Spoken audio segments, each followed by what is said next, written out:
in Minneapolis, Pam Bondi is putting her foot down.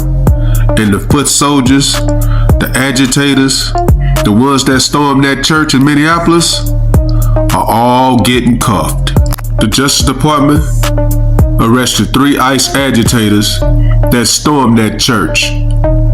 As you can see here, one of them, Nakima Armstrong, is a known agitator in Minneapolis. She's known for backing cop killers and scamming people out of $1 million for alleged civil rights organization. Bondi put the cuffs on her and probably needs to investigate how she scammed all those civil rights organizations out of that $1 million. And Chantel Allen, the one on the right, they needed to cuff her twice. She's a member of the BLM organization, the one that ripped black Americans out of millions and millions of dollars.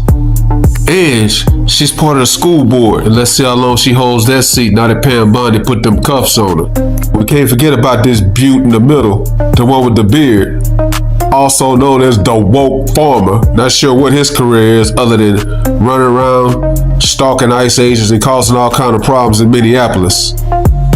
The woke farmer. I can guarantee you, he's been doing very little farming. He threatened Pam Bondi to come and arrest him. What the hell was he thinking? So Pam Bondi, you want to come and arrest me? You want to come and give me charges? So be it. Be careful what you wish for. The woke. Challenge made, challenge accepted. So Don Lemon, they not just singling you out because you're a black man and you gay. They going after women and they going after farmers with beards. So don't play the race card in that situation. You went into that church, threatening women and children, blocking them in so they wouldn't move, getting in the face of the pastor, interrupting a house of worship. Why? For views and clicks. After arresting 2 independent reporters, one of them being Don Lemon and 3 other agitators, Pam Bondi says she's not done. She then went out and arrested Kyle, a known agitator that's been threatening ICE agents on social media, who claims he's Antifa and had no problem when he was arrested, letting everybody know he is Antifa.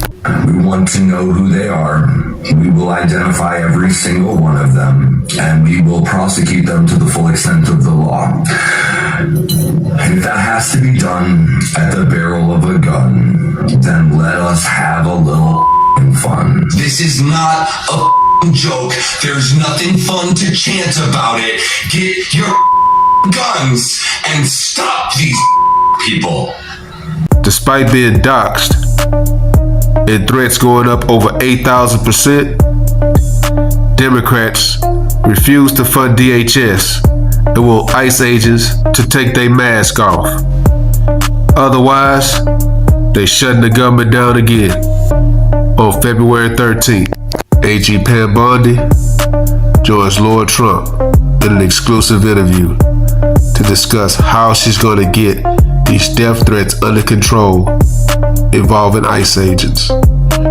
Take a listen. Attorney General Pam Bondi, thank you so much for giving us a little bit of insight into this week. There's been a lot that has happened, and at the end of the week, we saw a lot of arrests in the case of all of these people who stormed into that church in St. Paul, Minnesota. So I think the message that has been loud and clear, delivered from the DOJ, has been, it doesn't matter who you are, even if you're Don Lemon, no one is above the law and people will be held accountable. No one is above the law. And Laura, as you know, President Trump is the first president to house the House of Faith in the West Wing. So that should speak volumes for this country.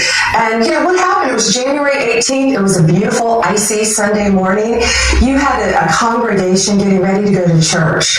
Parents putting on their kids' shoes, their snow caps, grandparents getting their canes out, parents coming to worship just like they do every Sunday. They thought it was an ordinary Sunday. It wasn't, because while they were driving to church in a parking lot a few miles away, Don Lemon Lemon, Armstrong, others, we've charged 9 so far, were in a parking lot, and according to Don Lemon's words, they were planning a resistance operation on that little church. These parishioners are coming in, and they didn't realize they'd already been infiltrated. They had part of these attackers walking in with them, sitting next to them in the pews. They're there to worship God. As the minister starts preaching, Pastor Parnell is wonderful, the nicest man. He was shocked. They all come in, they were caravanning there, cars bumper to bumper, all of them, the 9 we indicted, all caravanning together. They storm in that church from all directions, start screaming, chants in unison, horrible chants. One man screams, "This ain't the house of God, this is the house of the devil."